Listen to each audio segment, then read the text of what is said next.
hero of the hero superhero, Mr. Rajesh Hamal. I would like to request him for the motivational speech.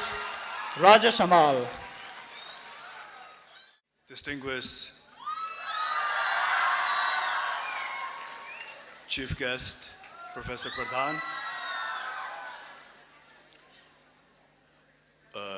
Ojaji,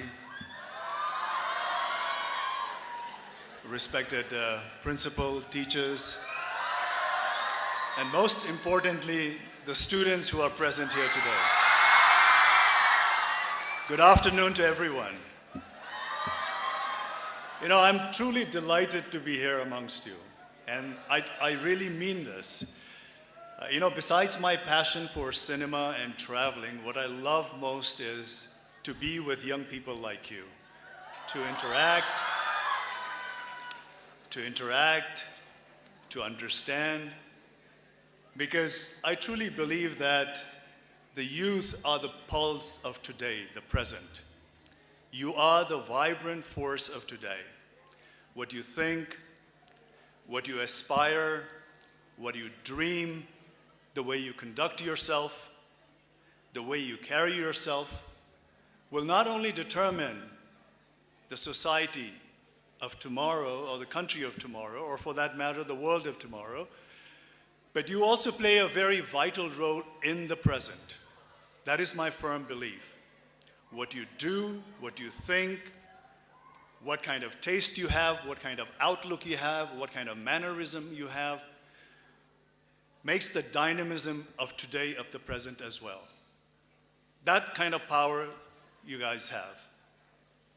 What you choose will make a lot of difference. What you choose to eat, what you choose to drink, what you choose to wear, what kind of entertainment you choose to have, what are the kind of things that you like or dislike, determines the dynamism not only in the society but also in the marketplace. If youth of today, if you decide, someone who is about 15 to 16 to up to 30, if they decide not to drink certain types of soft drinks, the market of that soft drink will plummet. If you decide that you are not entertained by certain types of entertainment, if you feel going to the movie theaters and watching movies does not give you entertainment, the movie business will go down.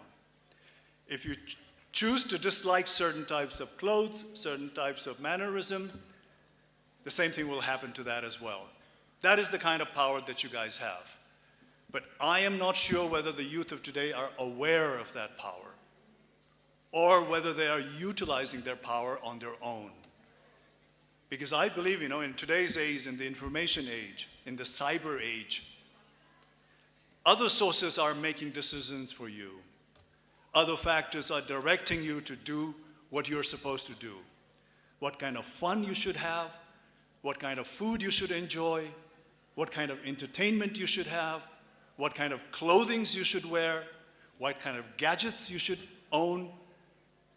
That is the thing that you should be deciding, but what happens is in this information age, in the digital age, and the cyber age, other sources are deciding for you. So more or less, that power has been snatched away from you, probably because the youth of today is not aware of that power. Now what happens is when someone else is directing you of all these things, the society becomes a one big herd. There's a danger of creating a herd, a sheep-like community where everybody thinks alike, where everybody wants to wear the same thing, where everybody wants to have something that the other person has, and they do not make their own individual decision. They are giving away their individual power, and that is what you guys should be reclaiming now.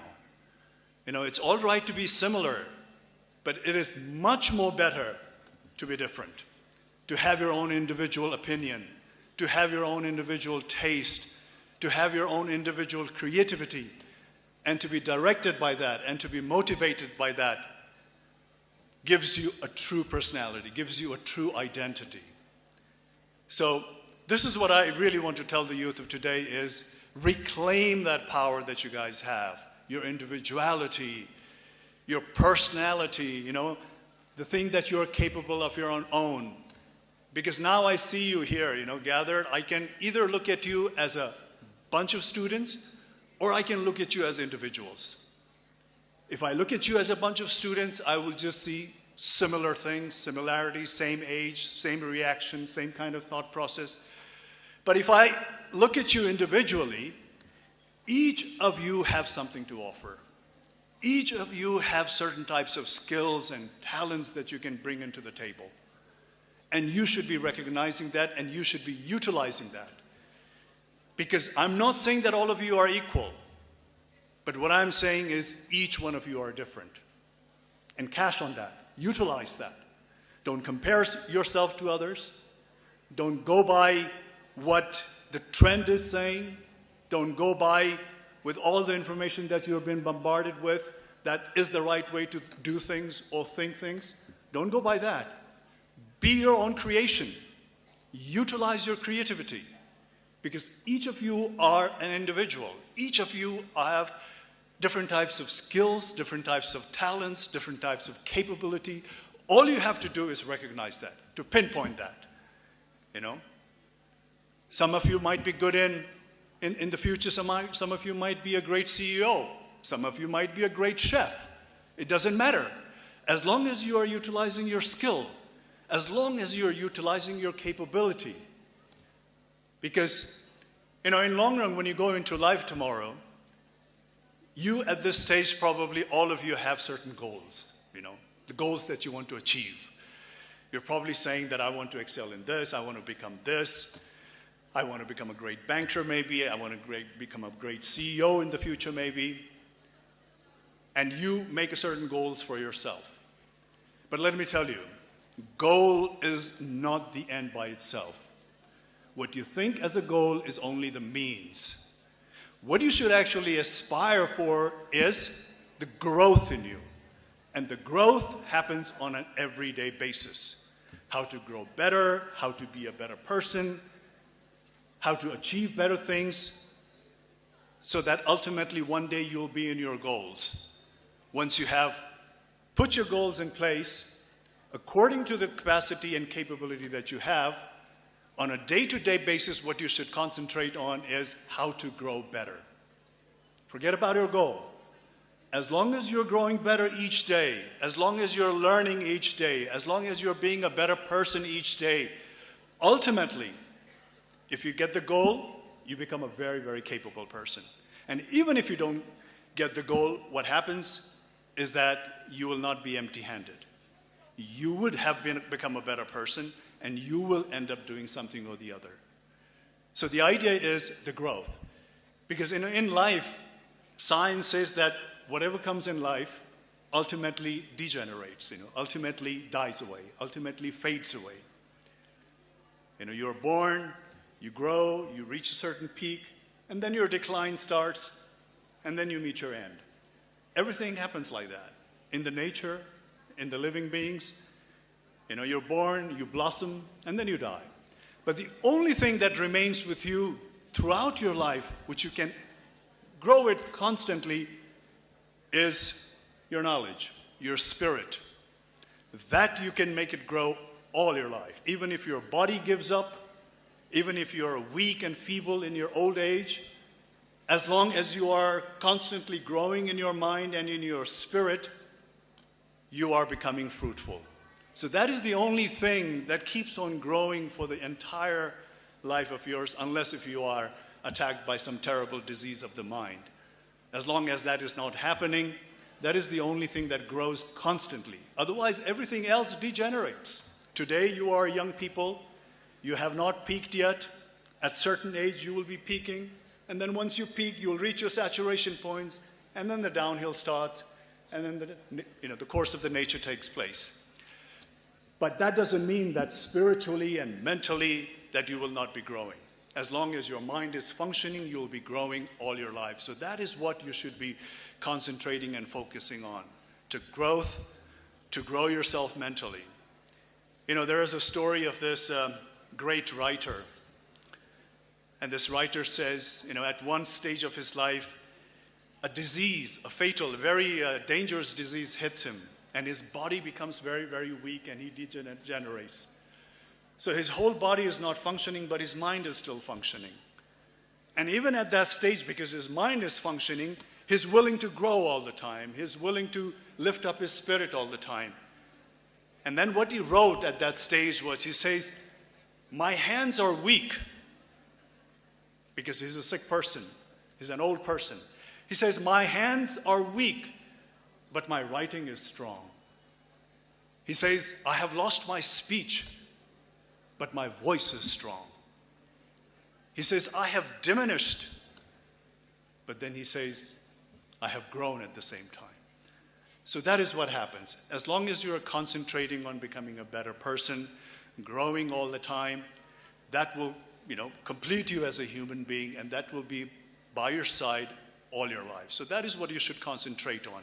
As long as you're growing, there's no doubt that if you have known your capacity and your capability, and if you have set a goal, you will definitely reach a goal. And once you have reached a goal, once you become whatever you wanted to become, whether you wanted to become a CEO, a doctor, an engineer, a lawyer, or for that matter, an actor, in long run, what happens is, in the society, what is most important is, it's not what you do. What you do is not important. A lot of people concentrate on what they are doing, They're saying, what I do? I'm a doctor. What I do? I'm a businessman. What I do? I'm a politician. Most of the people concentrate on what I do. But the emphasis should be on why I do what I'm doing. If you're able to get that message across of why you are doing what you are doing, the society respects you even more. They admire you even more, and your achievement becomes a true achievement. If you are able to explain why you're doing what you're doing, if a doctor is able to explain why he has become a doctor, what is the reason he has become a doctor, what kind of contribution he wants to make to the society. If a politician, instead of concentrating on what he is, if he concentrates on why is he what he is, then the society respects him more. He will be able to clarify why he wants to be a politician. What are the reasons he wants to be the politician? If he can get that message across, the society will accept him and respect him even more. And for that matter, even an actor. If I keep on saying that I'm an actor, what I do, I'm an actor, what are you, I'm a superstar. If I only say that, and if I'm not able to disseminate the message of why I'm doing what I'm doing, why am I contributing all my years in an acting field? Why did I start my acting career? What was the reason why I wanted to be an actor? If I'm able to put that message across to the society, the respect and the acceptance comes much more easily. So don't concentrate on what you want to become. Try to find out an answer why you want to become whatever you want to become. What is the reason? Why is it that you want to be whatever you want to be? Ask yourself. And for that, you need a certain type of awareness. Awareness is the most important thing. When I'm saying awareness is the most important thing, is because, as a human being, we are more or less made in the same fashion, in the same manner. After all, we're all humans. We have similar emotions, whether we are a great scientist or we are an ordinary person. We have similar emotions, we have similar mechanism, we react to similar things. But if you are aware, the people who are aware, they get the same actions done to them, but the people who are aware, they react differently. If someone makes you angry, if you are not aware of your emotions, you intend to get angry and retaliate. But if you're aware of your emotions, that might give you a realization that how am I going to control my actions? How am I going to behave in this manner? So awareness is very, very important. Having emotions is not a big deal. Don't try to say that I'm a good person, I don't get angry, I don't like to do this or do that, I'm a very nice person. Don't say that, because we're all affected by the human emotions. We're all affected by anger, we're all affected by love, we're all affected by disappointments, we're all affected by success in the same manner. But it is the people who are aware that channelize it differently. We come to know how to channelize our emotions. And that becomes very, very important. And I think a person who is aware will be able to, determine its future and its future path in a more accurate way. There was a person who was in a concentration camp. You guys know what a concentration camp is? During Second World War, in the Nazi time, Hitler time, he put a lot of people in the concentration camp, and they were, at one point or the other, going to be killed. And there was one prisoner who said that he can look at the faces of the prisoners and say that, I know who is going to live out this prison time and who is going to succumb to it. Who is going to give up or who is going to live it out and fight it. He could almost make it out by the mannerism and the expressions of their face. And that is because, you see, you can rob everything out of you. People can take away your money, people can take away your clothing, people can take away your possessions. But what they cannot take away is how you react to a situation. How are you going to react to a situation is going to be with you, and that is going to be your power. If some people teases you, it is within your power how you're going to react. That power, nobody is going to snatch it away. If somebody says, I'm going to kill you, how you're going to react to that is your power. That power no one can steal away from you. If somebody comes to your house and robs everything, how you're going to react to that situation is up to you. So the person who knows how to react in a situation is the person who is finally going to reach his destination. And I think that is very, very important. But at the same time, I'm not going to say that by doing everything correctly, by having your goals, by being aware, by being a determined person, by recognizing one's power and responsibility, life is going to be easy. I'm not going to say that. Nobody said life is going to be easy. Life is not a bed of roses. Life is going to be tough. Life is going to have challenges along the way. Life will always have challenges and hurdles. And they will be there at every interval. Don't think that just because you have gone through one challenge that you have succeeded in life. Just because you have reached a successful point at one phase of your life, don't think that your entire life is successful. Until you live, you will have to achieve a lot of success. You'll have to face a lot of challenges. You'll have to face a lot of hurdles. And as long as you are willing to face that, as long as you make yourself capable of facing that, that will determine whether you are going to be the winner or you're going to be the loser. There was a president in America called Roosevelt. I don't remember the exact word. I'm going to paraphrase. What he said was, that I really liked the saying that he said. I don't remember by word to word, but more or less I'm paraphrasing this. What he said was, when a strong man stumbles and falls, when a determined person stumbles and falls, it is not the man who stand in the periphery, point fingers at him, laugh at him, criticize him, trying to pull him down. They don't count. Those voices, those people don't count. Who really counts is the person who is there in the field, there in the arena, giving his best, trying his hardest, putting all that he has with sweat, blood, and tears and trying to achieve something, with his body smeared with tears and muds and whatnot, trying to make something out of his life, trying to get to the goal that he is wanting to get. That is the person who counts. Because in life, whenever you're trying to achieve something, whenever you're trying to make your dream come successful, there will be a lot of people who will probably try to pull you down, will be watching at every mistake that you make, and every time you make a mistake, they'll probably point fingers at you, laugh at you, criticize you. But as long as you stand up, as long as you are aware and you react in a different manner, you will be able to reach to your successful point. And that matters. So as long as you are striving, as long as you are working hard, as long as you are putting your best, even if you don't achieve success, at least you will know, you will get this satisfaction that you have given your best. You tried your hardest. So what if I didn't get it? At least I tried my hardest, I've learned my lesson, I'm not empty-handed, I gained something. But if you get success out of that, after trying hard, struggling hard, striving for things harder, if you achieve success, then that will be the ultimate success. And that will definitely make you happy and other people happy.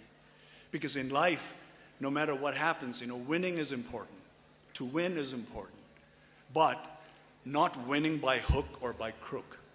Not winning by any means, but by winning in an honest way.